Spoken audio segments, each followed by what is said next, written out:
Alright. So, anarchism and communism.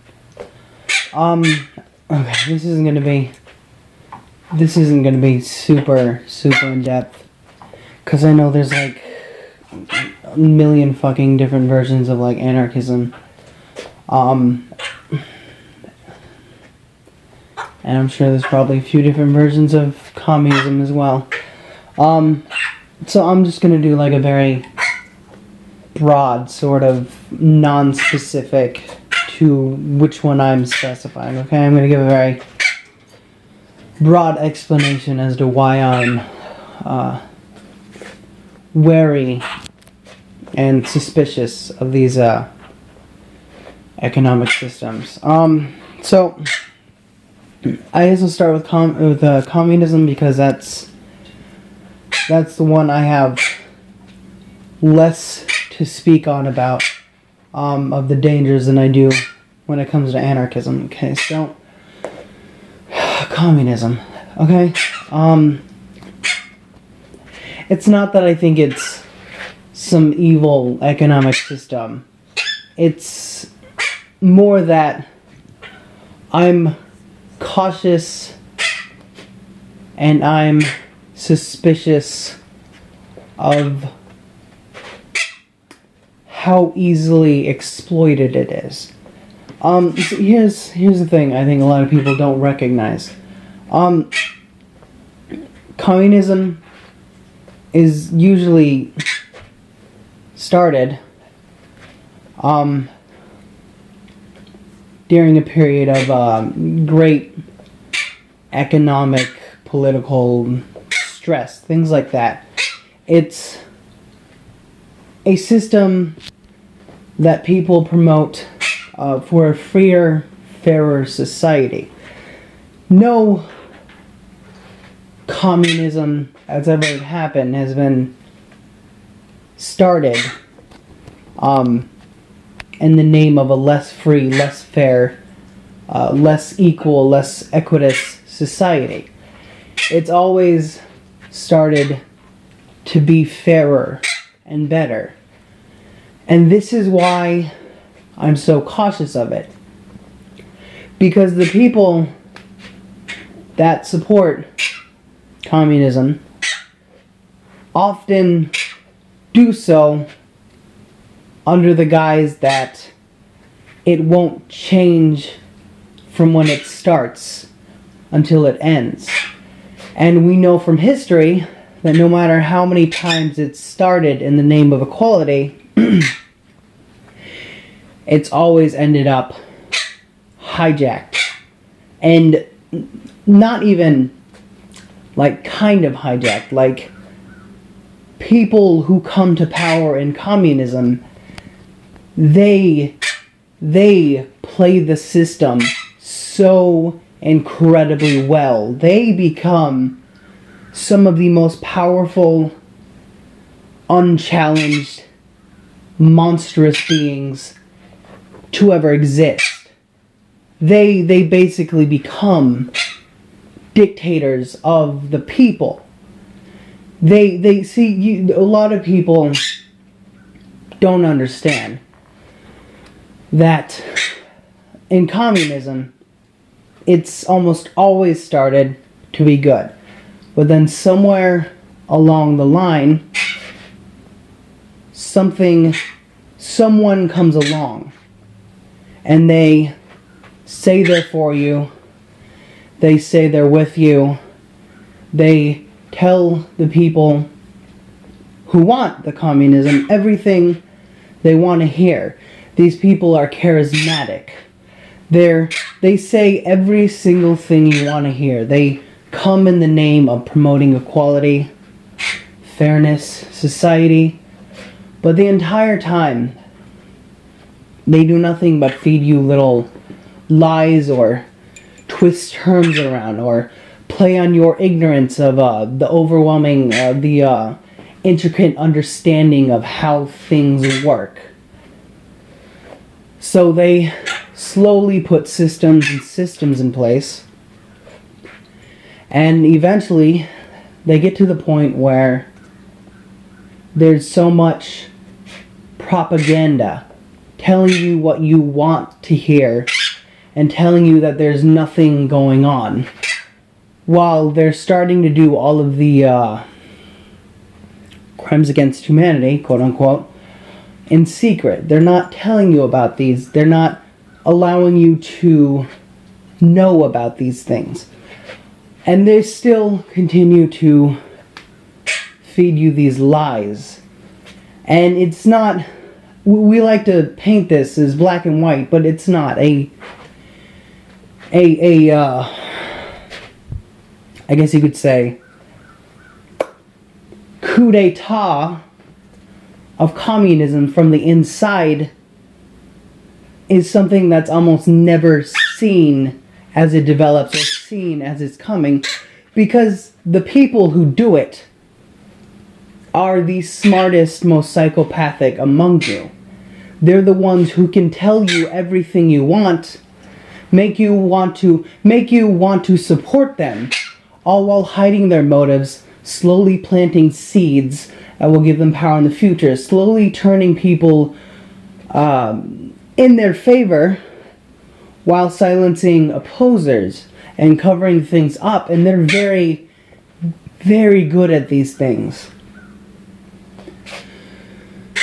So that's basically why I don't trust communism.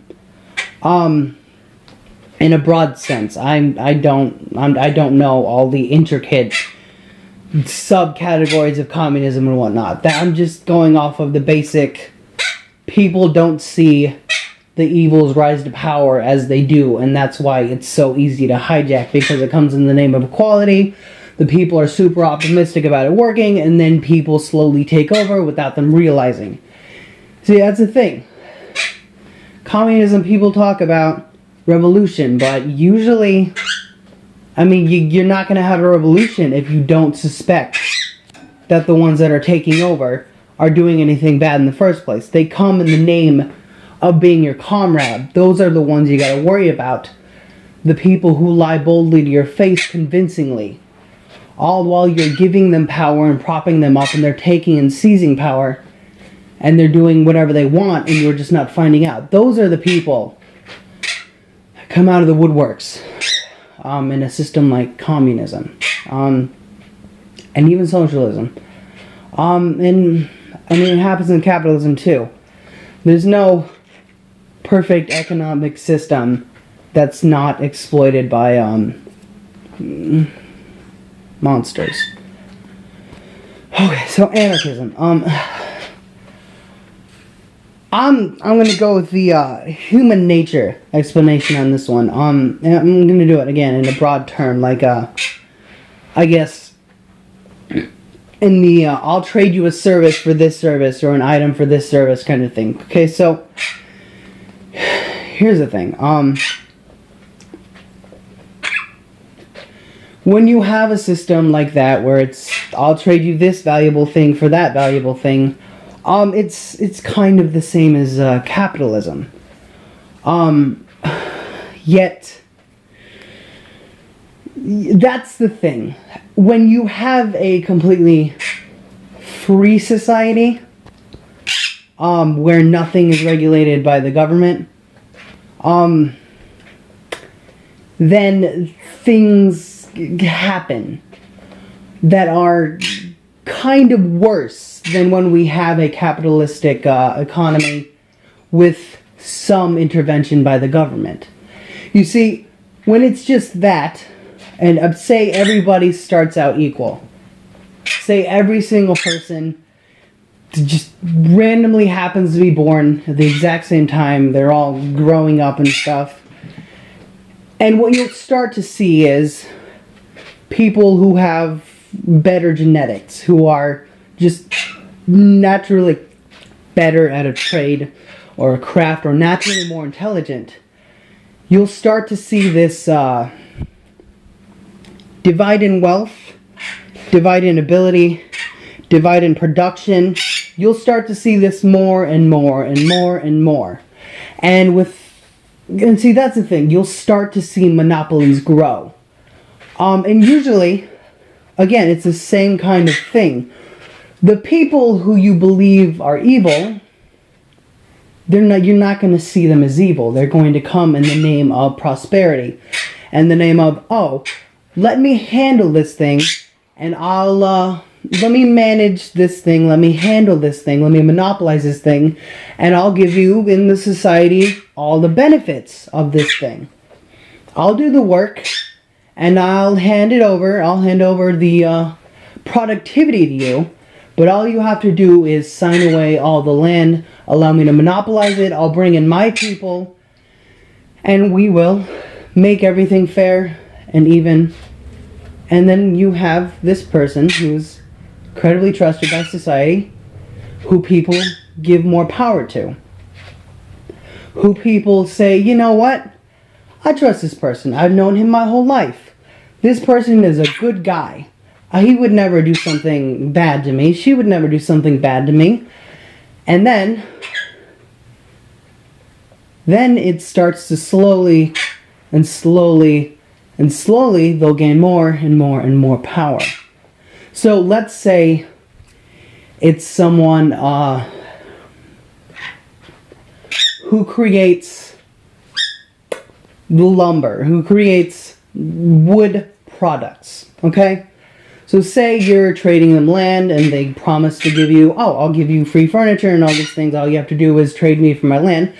And they're making good on their promises. Okay, so slowly, and now they're doing that to many, many other people. And they're paying people because, well, they own the land, you know. They're paying people in the same sort of form in order to do the labor. And then they're giving it to you as a trade-off for the land. And then they start to slowly employ more and more and more people, accrue more and more and more land.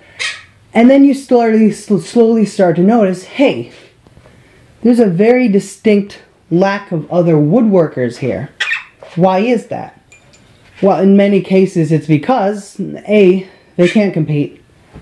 There's a whole lot of psychological reputation, and mass-produced things are usually a lot cheaper, even in an anarcho society. If you can mass-produce something, you're going to be able to competition the rest of the people. So whether or not it'll just simply be they'll be too big, they'll be employing too many people, they'll be able to produce too much things and reduce the cost constantly, things like that. So it'll not only put out all of the woodworkers out of business, it'll come to a point where, I mean, they might even be able to choke out intentionally, like say, yeah, hey, don't go to this person. You know, they could start putting out propaganda simply because of their good reputation to ruin other businesses. There's a lot of power, both psychologically and monetarily, financially, whatever it is, economically, that comes from these monopolies. And if it's something that you need, like say someone monopolizes the farming industry, then again, it's the same sort of thing. These monopolies can easily choke out society. It's not as simple as people revolting when, well, let me put it to you this way. If society was being choked out by some giant corporation, and this corporation said, hey, you have a family, you need to protect that family needs to eat, they need to be clothed, they need somewhere to live. How about I offer you all of that to protect me? I will provide for you and your family as long as you offer your services. They could go to all of the mercenaries, all of the guards, all of the people with military tactics in society, and they could say, hey, work for us, the monopoly, and we'll treat you right. In the end, let's be honest, most people would sell out their morals if they knew that that keeping their morals meant that their family could potentially die or be killed, or, you know, anything, any sort of danger to your family, it outweighs most people's consciousness.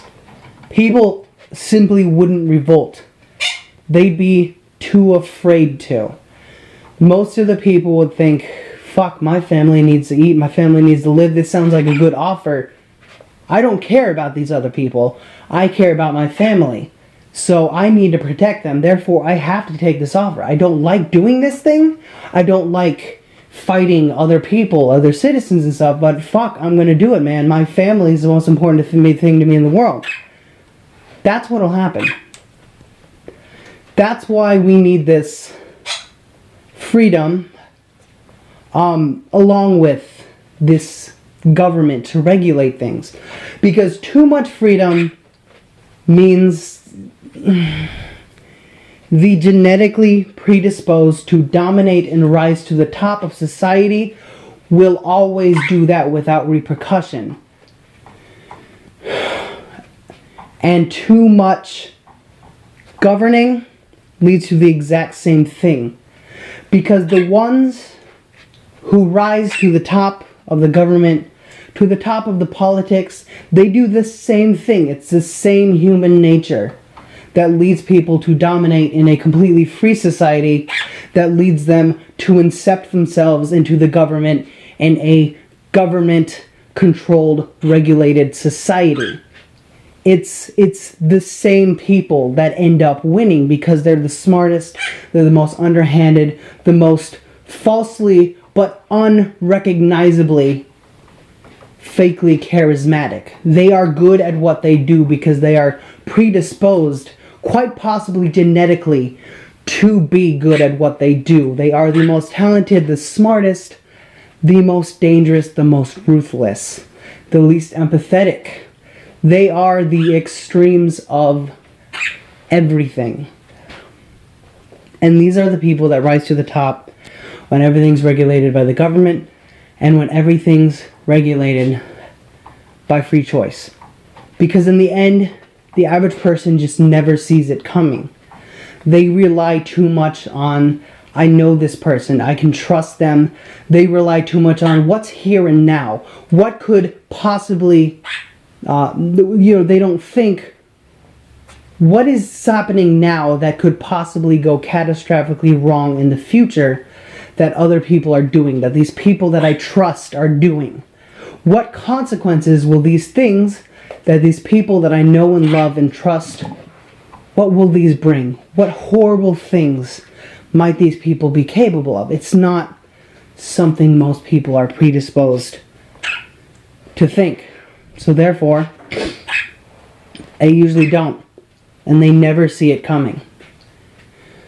And that's kind of how it works. Oh fuck, this is a long video. So I guess thanks for watching. Those are my basic concerns with communism and anarchy. Capitalism I don't think is a perfect system, but I think something in between completely free and completely government regulated is absolutely needed.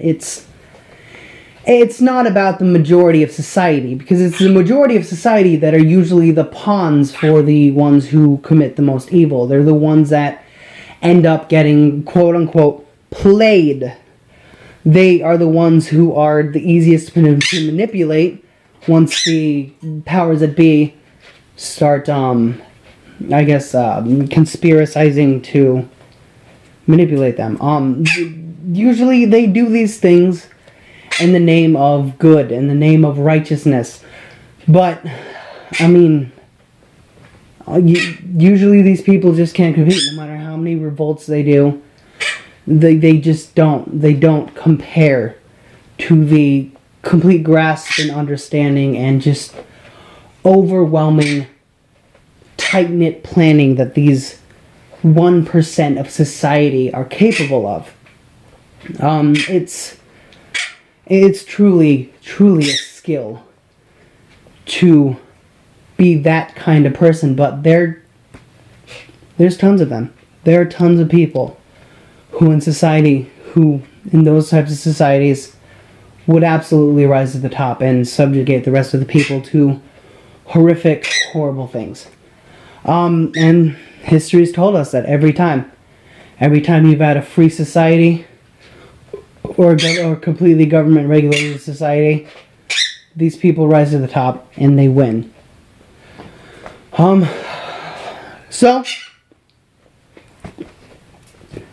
I think, I don't think anarchy or capitalism or communism are perfect systems. I think we need to find something in between, and we're going to have to fucking tweak it. And it's probably going to constantly change. I don't think there's any sort of definitive balance. I think it's a constant, everything in society needs to be constantly criticized, scrutinized, examined. That way we can predict when things are going awry, when things are going out of control, so that we can tighten the reins of the government or